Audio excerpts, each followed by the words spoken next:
La pregunta que debemos hacernos inicialmente es si puede importarnos algo sin sentir curiosidad primero. Preguntarnos por esta cuestión es realmente decisivo para pensarnos no como maestros transmisores, sino como docentes impulsadores de un pensamiento divergente y dinamizador en el que se dé lugar al desarrollo de habilidades que van más allá de las impuestas bajo la razón instrumentalista de la educación.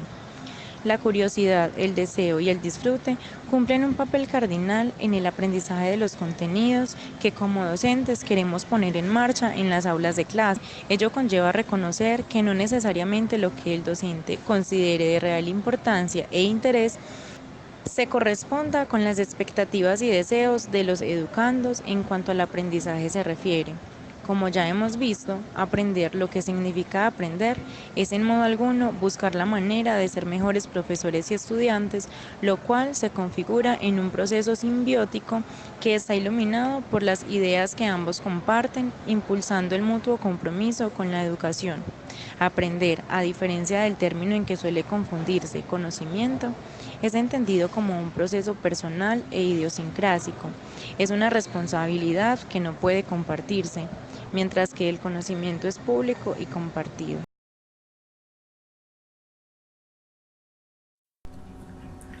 Una estrategia metacognitiva para garantizar el aprendizaje significativo en nuestros estudiantes en la clase de ciencia son los mapas conceptuales. Esta es una técnica desarrollada por Novak basándose en la teoría del aprendizaje significativo propuesta por David Ausubel. A su vez, Joseph Novak, en compañía con Bob Gowin, en su libro Aprendiendo a Aprender, da algunas características de esta técnica. Afirman que su principal objetivo es representar relaciones significativas entre conceptos en forma de proposición, los cuales constan de dos o más términos conceptuales unidos por palabras para formar una unidad semántica. Estos mapas hacen las veces de mapas de carreteras donde se muestran los caminos a seguir para conectar los significados de los conceptos de forma que resulten preposiciones, convirtiéndose en un buen esquema que resume lo que se ha aprendido sobre un tema. Una de sus características principales es que deben ser jerárquicos, en donde los conceptos generales se ubiquen arriba y los específicos abajo. Sin embargo, un mismo conjunto de conceptos puede representarse mediante más de una jerarquía válida. Los autores exponen los beneficios de los mapas conceptuales en el acto educativo, enunciándolos de la siguiente manera. Ponen en manifiesto conceptos y preposiciones de los estudiantes, desarrollan nuevas relaciones conceptuales, ayudan a fomentar la creatividad, desarrolla el pensamiento reflexivo, permite a profesores y alumnos intercambiar sus puntos de vista sobre la validez de una relación jerárquica. Son útiles para negociar significados, tienen función socializadora y originar debates interesantes en clase. Ayudan al maestro para determinar qué rutas se siguen para organizar los significados y negociarlos con los estudiantes. A su vez, los autores proponen tres actividades que ayudan a los estudiantes a aprender significativamente por medio de mapas conceptuales. Primero, que vean la naturaleza y el papel de los conceptos, cómo existen en sus mentes y por fuera. Segundo, que extraigan conceptos específicos e identifiquen las relaciones entre ellos, conceptos y palabras de enlace. Tercero, el mapa conceptual permite visualizar conceptos y relaciones jerárquicas que pueden generar recuerdos más fáciles en estudiantes que un texto. A continuación, vamos a ver un ejemplo de un mapa conceptual para introducir el tema de los parabenos. Como pueden ver, el concepto central está ubicado de manera jerárquica y de él se desprenden las palabras de enlace que conectan con otros conceptos. Veamos cómo se desarrolló este mapa conceptual. Los parabenos son ésteres del ácido p-hidroxibenzoico, conocidos como PHBA, presenta varios tipos, donde entre más larga la cadena carbonatada tendrá menor hidrosolubilidad, mayor liposolubilidad. Varios tipos como etilparabeno, propilparabeno, metilparabeno, butilparabeno o benzilparabeno. Se produce de dos maneras, naturalmente en frutas como cerezas y arándanos, en verduras como pepino y zanahoria, en el organismo al descomponerse algunos aminoácidos. También se producen artificialmente mediante esterificación de PHBA utilizando alcohol apropiado como fenóxido de potasio o dióxido de carbono. Algunas de sus funciones son como conservante y previene la proliferación de microorganismos. Químicamente, tiene la siguiente información técnica: apariencia cristalina, estado físico sólido, solubilidad 25 grados Celsius en agua, punto de fusión 125 a 128 grados Celsius, punto de ebullición 270 a 280 grados Celsius y la densidad 1.38 gramos sobre centímetro cúbico a 20 grados Celsius. Se utiliza principalmente en varios campos como cosmetología, ejemplo cremas y maquillaje, como en farmacéutica y en alimentos, ejemplo aditivos. Como podemos observar, este es una de las maneras de configurar la conceptualización de los parabenos e introducirlo en nuestra clase de ciencias.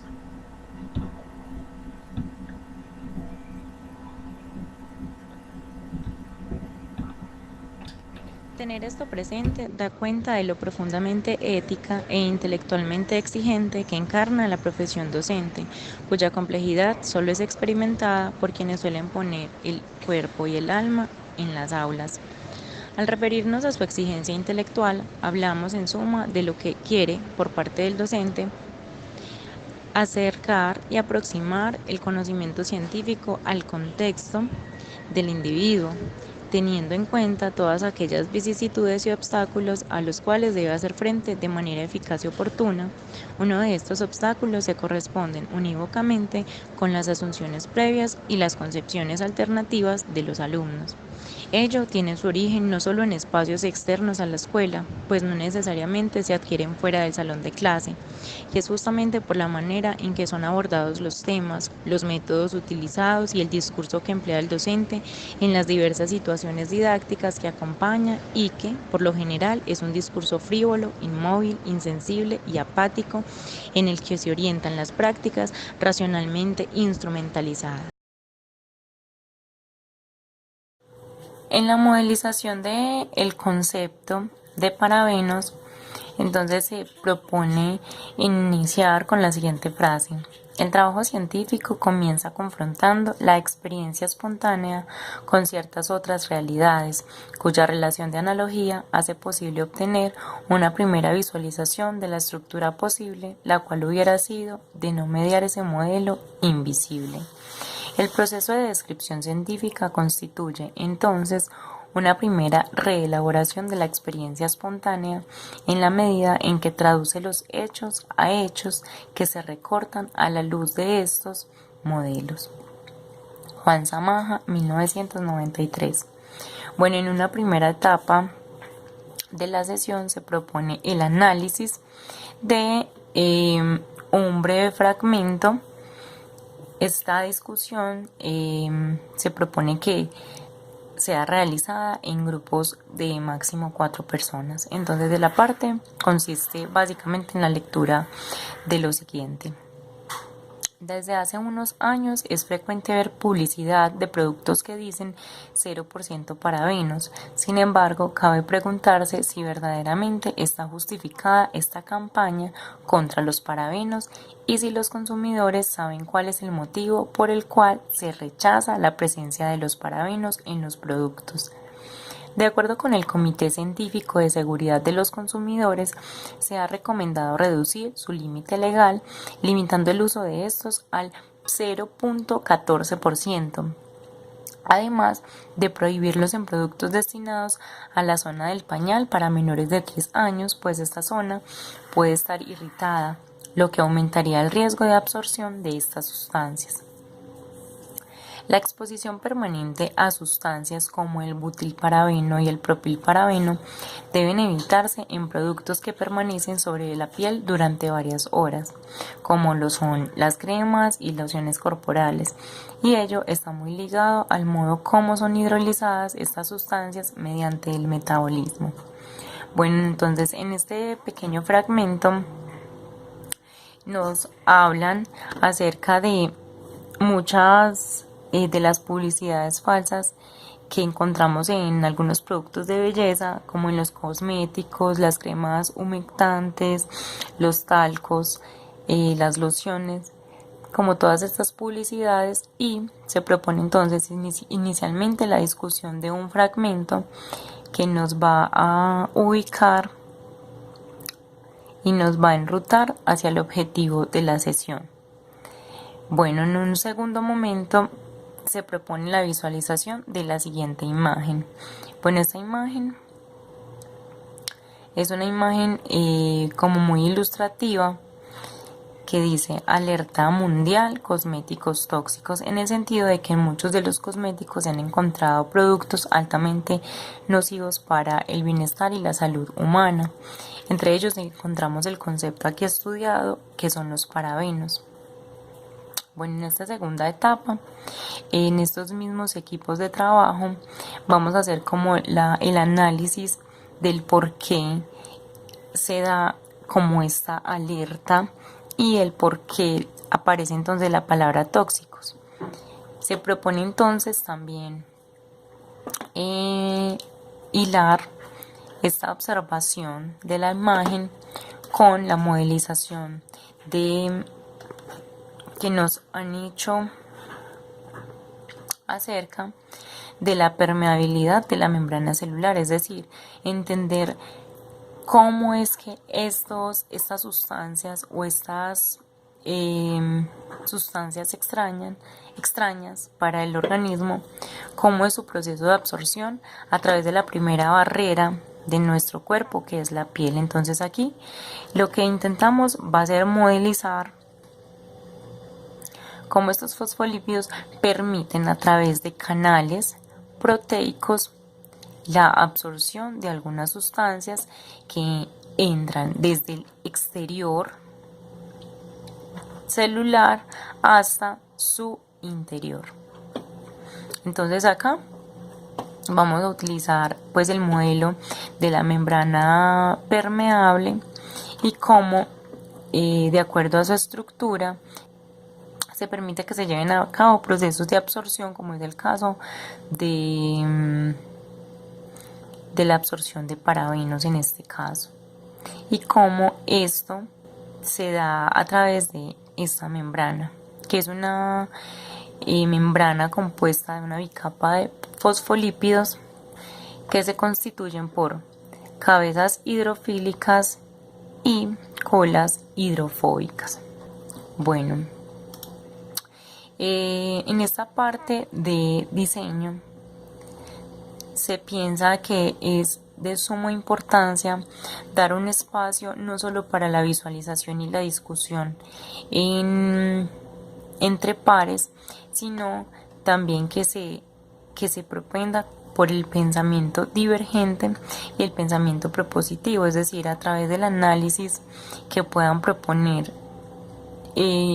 algunas de las consecuencias y algunas de las causas que provocan que estas sustancias, a pesar de ser altamente tóxicas y nocivas para el bienestar de los seres humanos, ¿por qué no existe un límite legal que los regule? Entonces, como comprender y poder articular esto con muchas otras disciplinas por medio de las cuales se hacen como falsas publicidades para los consumidores.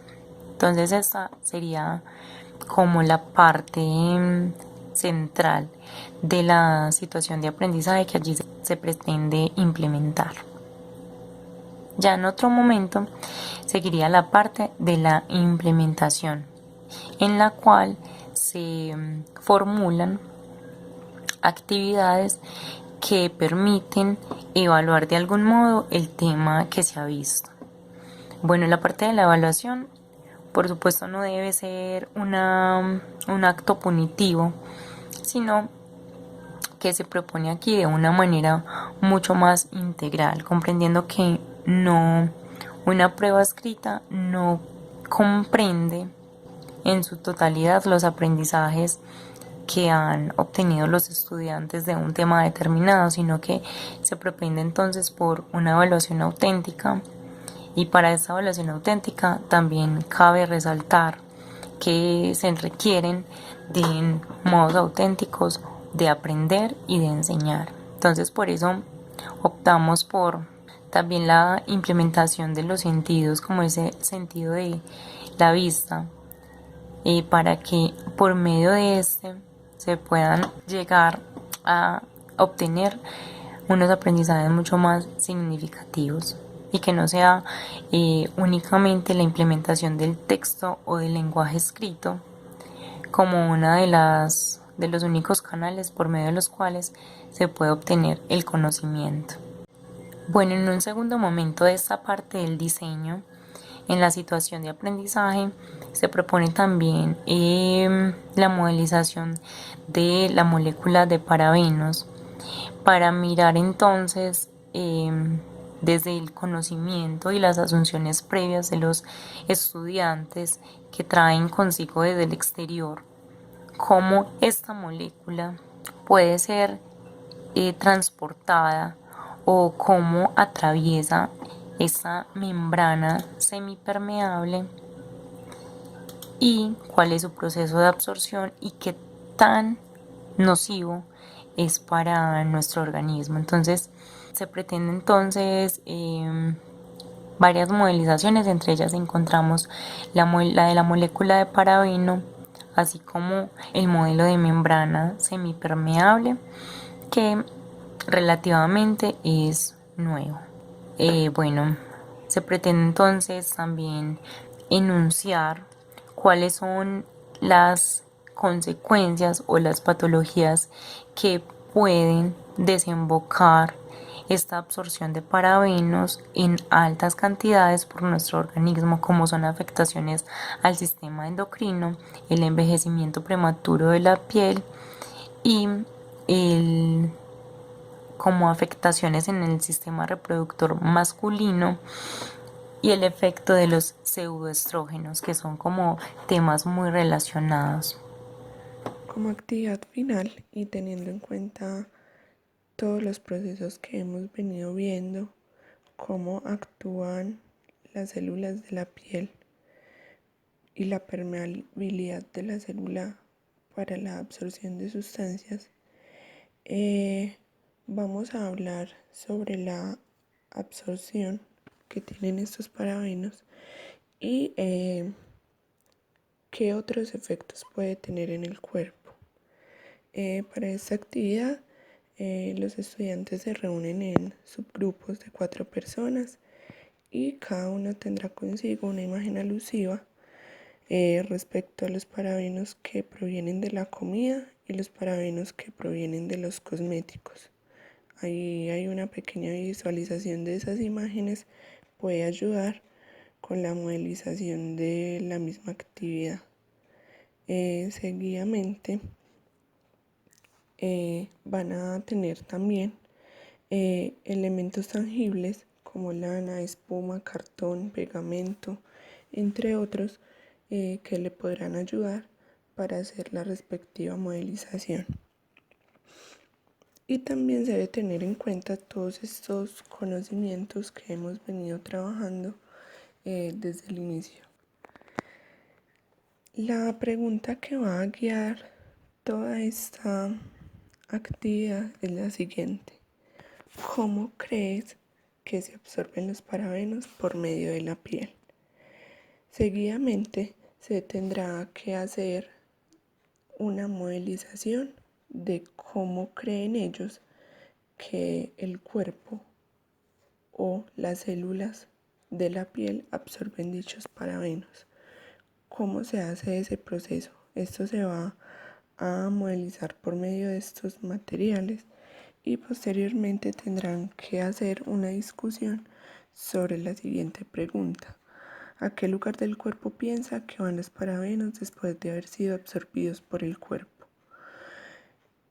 Cuando se tenga esta pregunta, se va a hacer una pequeña discusión entre los subgrupos con el fin de que no se quede solamente el tema de la absorción de los parabenos y cuál es la función que cumple las células, sino que se quiere ir más allá para involucrar los temas de los sistemas y de los órganos del cuerpo. Después de hecha esta discusión, se va a seguir con la siguiente pregunta. qué órganos se ven implicados en este proceso, es decir, en la absorción. Eso con el fin de que los alumnos involucren todos los conocimientos previos que tienen acerca del tema y de las ciencias. Después de responder todas estas preguntas, se va a pasar a una pequeña socialización por subgrupos, donde será muy importante la percepción que cada equipo tiene del tema. Seguidamente se realiza la aclaración de dudas, las correcciones, se despliegan todos estas preguntas o las sugerencias que tengan los estudiantes que van a permitir guiar la teorización que se pretende hacer finalmente. En esta posterior teorización se va a reconceptualizar, se van a aclarar también muchas dudas, se van a enseñar nuevos conceptos y se va a potenciar la idea que los alumnos tienen previa sobre la absorción de las sustancias dependiendo de todo lo que habían visto anteriormente. Y teniendo en cuenta la última pregunta sobre cómo crees que actúan los órganos o que se involucran esos en dicho proceso, se puede guiar una teorización o una actividad que involucre la enseñanza de un órgano específico dependiendo de los temas que se estén trabajando en dicho momento. Para el mejoramiento de aspectos esenciales de la cultura, es necesario tener en cuenta los procesos de resolución de problemas, puesto que contribuye al desarrollo de la democracia, la sociedad y la cultura por parte de los individuos. También es esencial en la conservación y transmisión en la cultura, es decir, en los procesos de aprendizaje de los individuos. La teoría de Gestalt, referente a la resolución de problemas, considera el pensamiento como la reestructuración de las relaciones existentes entre los elementos de un problema para dar lugar a una nueva estructura de relaciones entre ellos. Según lo anterior, resolver problemas consiste en una transformación que se realiza cuando se relacionan entre sí los elementos de una situación problemática, determinando cómo todos los elementos de un problema se articulan para cumplir las condiciones que les impone un objetivo específico y así resolver el problema. La teoría de Gestalt contribuye al esclarecimiento del proceso de resolución de problemas cuando aborda dos tópicos de pensamiento: el reproductivo, que posibilita al individuo aplicar habilidades y conocimientos ya adquiridos, y el pensamiento productivo, que provoca la creación de una nueva solución al problema por medio de la determinación de una nueva organización de los elementos del mismo. Estableciendo la relación entre los procesos de resolución de problemas y la enseñanza de las ciencias, se encuentran dos perspectivas existentes. La primera, que concibe la ciencia como el instrumento para desarrollar la capacidad de resolver los problemas de las personas, y la segunda, que concibe el proceso de resolución de problemas como una herramienta útil para que las personas aprendan ciencia.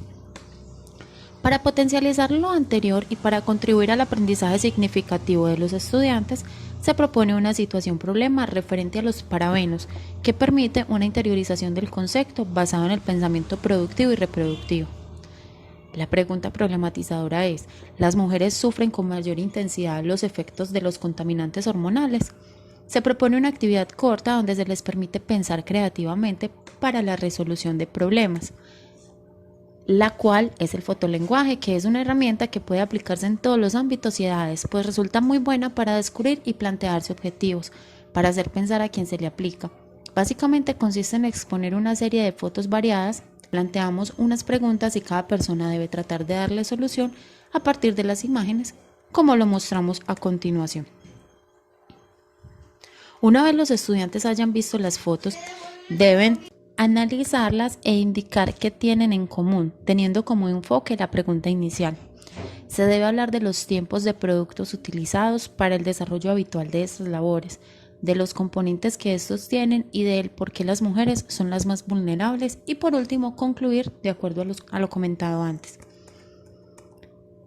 Como conclusión, lo anterior permite pensar creativamente al estudiante para potencializar o desarrollar las siguientes características: mayor conocimiento del tema al que se refiere el problema, capacidades generales para el procesamiento de la información presente en el problema, capacidad de aprender rápidamente y eliminar bloqueos mentales que impiden la creatividad, actitud positiva cuando se enfrentan a la resolución de problemas, comenzar la resolución a partir de los datos e ir acercándose progresivamente a la solución.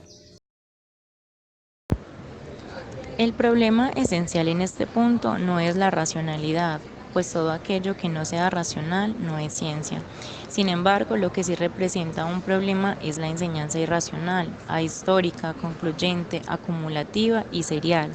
Es por ello que se propone la enseñanza y la educación científica desde una vinculación real con los lenguajes artísticos y la implementación de la modelización y problematización de contenidos y conceptos propios de la ciencia.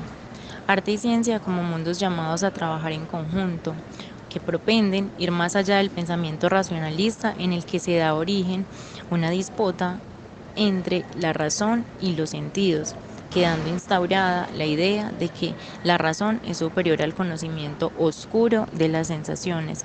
Estas no permiten conocer los átomos ni el vacío. Para ello se requiere de una forma más sutil del conocimiento, el pensamiento teórico. Se instaura, en cierta medida, una dicotomía entre texto, lenguaje, arte, cuerpo, quedando estos últimos como formas de conocimiento sin valor epistémico, una escisión de forma tremendamente paradójica entre razón y sentido, objetividad y sensibilidad, verdad y suposición, rigurosidad y lúdica. De esta manera, puede verse cómo los discursos modernos, tan hondamente permeados por el positivismo y la cultura logocéntrica, ofrecen una mirada reduccionista de la educación científica contemporánea, bajo la cual se posicionan en polos contrarios la verdad y la belleza del conocimiento, como si la estética no jugara un papel trascendental en la producción del conocimiento científico y aludiera meramente a asuntos de ensoñación.